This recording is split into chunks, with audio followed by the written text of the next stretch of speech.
श्रीगणेशाय नमः। परमब्रह्मात्मने नमः। वेदपुरुषाय नमः। महालक्ष्म्यै नमः।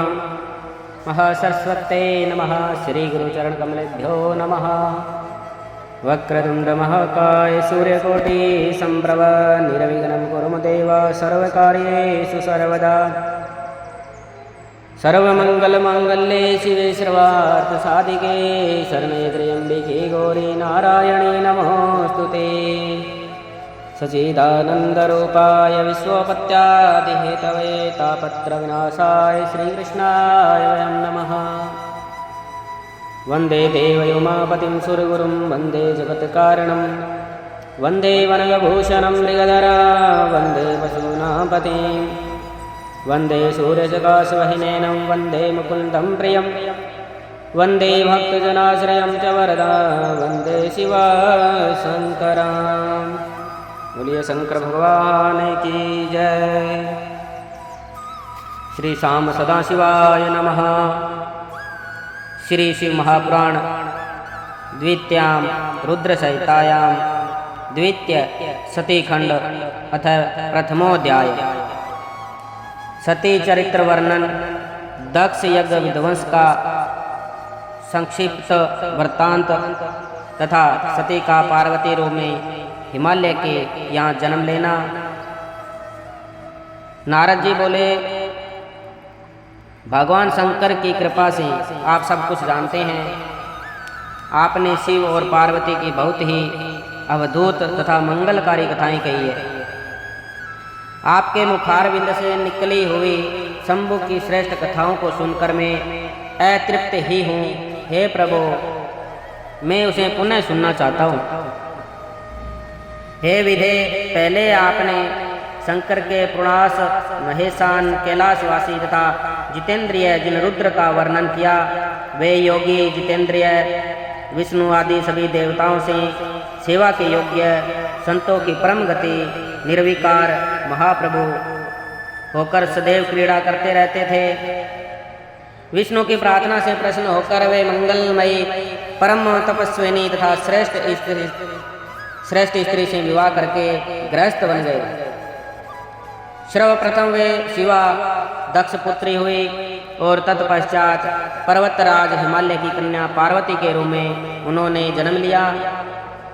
एक ही शरीर से वे दोनों की कन्या किस प्रकार से मानी गई, वे सती पुनः पार्वती होकर शिव को कैसे प्राप्त हुई।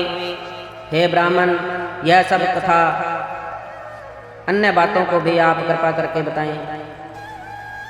सूत जी बोले, शिव भक्त देव ऋषि नारद के इस वचन को सुनकर मन से अत्यंत प्रसन्न होकर ब्रह्मा जी कहने लगे।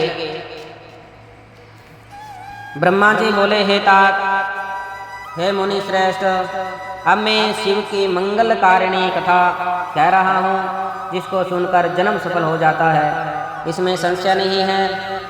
हे तात, पुराने समय की बात है। अपनी संध्या नामक पुत्री को देखकर पुत्रों सहित में कामदेव के बाणों से पीड़ित होकर विकारग्रस्त हो गया।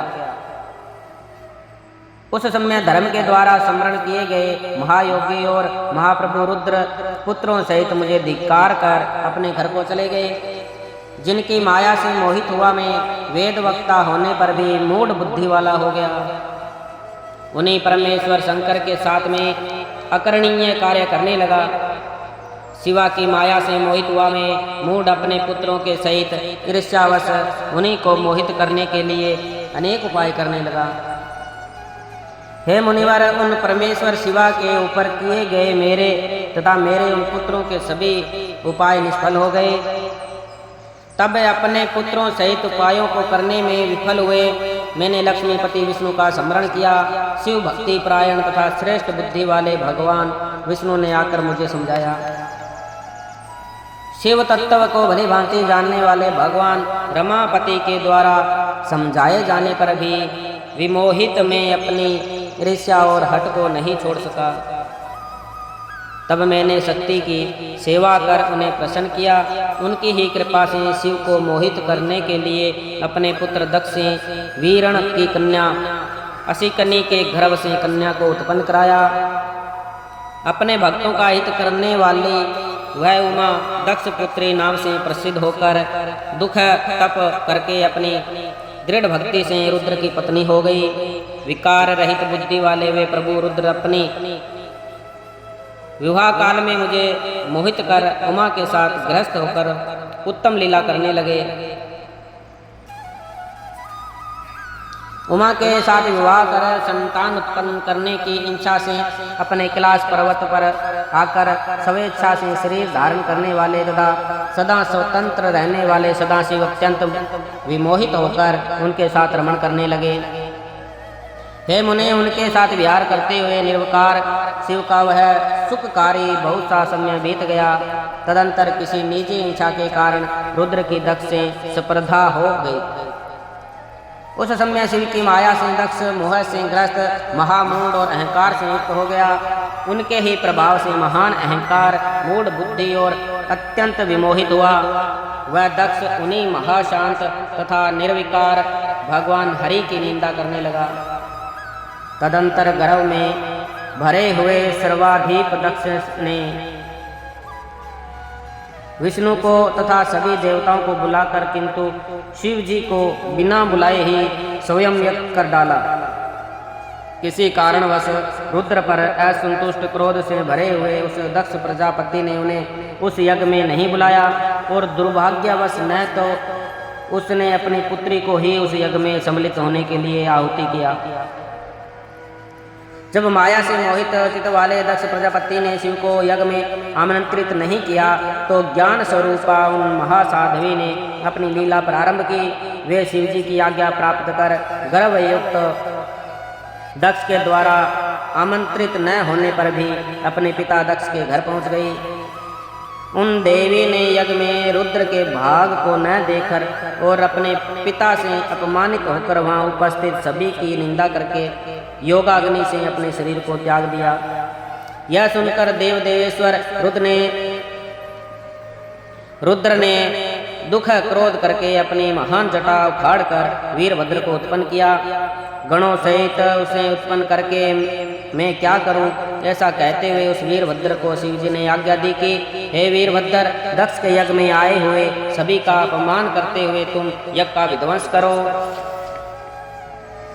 शिव जी की इस आज्ञा को पाकर महाबलवान तथा पराक्रमी व गणेश्वर वीरभद्र अपनी बहुत सी सेना लेकर यज्ञ विध्वंस के लिए वहां शीघ्र ही पहुंचा। उसकी आज्ञा से उन गणों ने वहां महान उपद्रव प्रारंभ किया।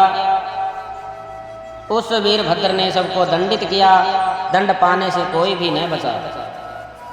वीरभद्र ने देवताओं के साथ विष्णु को भी जीतकर दक्ष का सिर काट लिया और उस सिर को अग्नि के हवन में कर दिया। इस प्रकार महान उपद्रव करते हुए उसने यज्ञों को विनष्ट कर दिया। तो पश्चात वह कैलाश पर गया और उसने शिव को प्रणाम किया।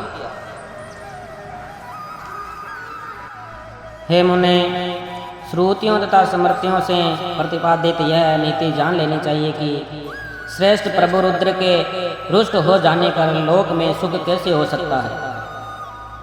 इसके बाद सभी देवताओं ने यज्ञ की पूर्णाहुति के लिए भगवान रुद्र की स्तुति की।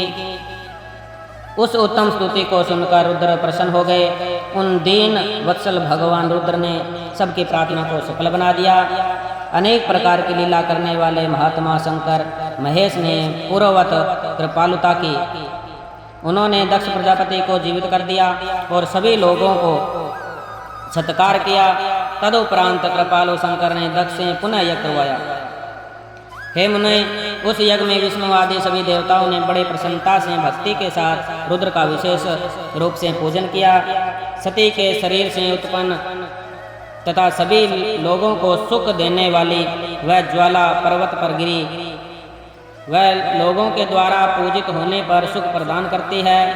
ज्वालामुखी के नाम से प्रसिद्ध वे परमा देवी कामनाओं को पूर्ण करने वाली तथा दर्शन से समस्त पापों को विनष्ट करने वाली, संपूर्ण कामनाओं के फल की प्राप्ति हेतु लोग इस समय अनेकों विधि विधान से महोत्सव पूर्वक उनकी पूजा करते हैं।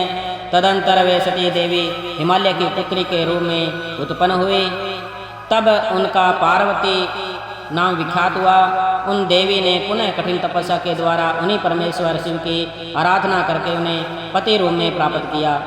हे मुनीश्वर, जो आपने मुझसे पूछा था वह सब मैं कह दिया, जिसे सुनकर मनुष्य सभी पापों से छुटकारा प्राप्त कर लेता है। बोलिए शंकर भगवान की जय। इस प्रकार श्री शिव महापुराण के अंतर्गत द्वितीय रुद्र संहिता के द्वितीय सती खंड में सती चरित्र वर्णन नामक पहला अध्याय पूर्ण हुआ।